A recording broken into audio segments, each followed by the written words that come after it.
We're going to explain the cannot open shared object file, no such file or directory error.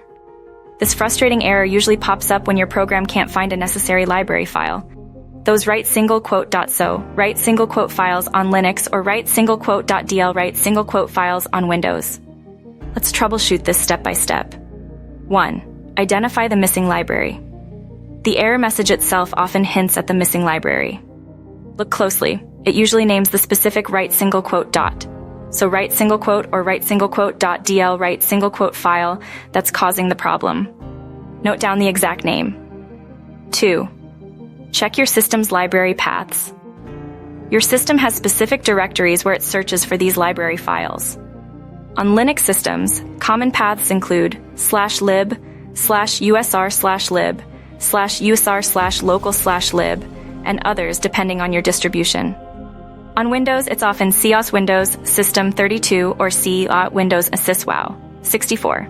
Use the command ldconfig p, Linux, or explore these directories manually, Windows, to see if the library is actually installed. 3. Verify library installation. If the library isn't in the standard paths, it means it might not be installed. Depending on how the software was installed, for example, using a package manager like apt, yum, or pacman, or manually, you might need to reinstall it. Use your system's package manager to search for and install the library if needed.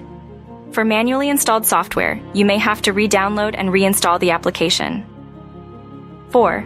Check for typos. Double-check the library name in the error message for typos. Even a slight misspelling will prevent the system from finding the correct file. Case sensitivity is crucial. Write single quote dot, so write single quote files are case sensitive. 5. Examine the software's installation.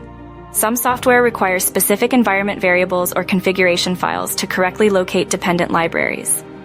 Review the software's installation instructions or documentation to ensure that all dependencies are met and paths are correctly set.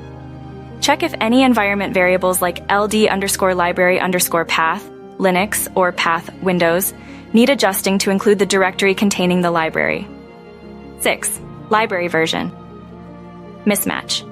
Sometimes you might have the library installed, but it's the wrong version. The software you're running may require a specific version.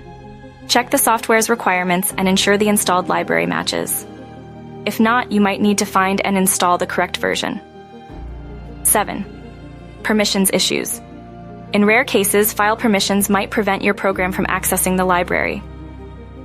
Check the file permissions of the library file and ensure that your user has read and execute permissions.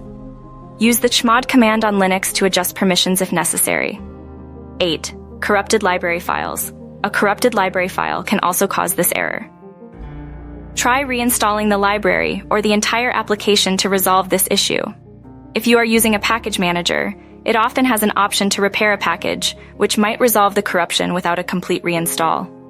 9. Dependency conflicts. A conflict between different library versions can also trigger this error. Use a dependency management tool, or carefully check for version compatibility issues with the libraries your software relies on.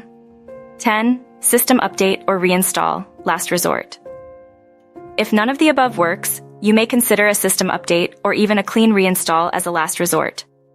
A system update might resolve underlying issues affecting library access, while a reinstall ensures a fresh start.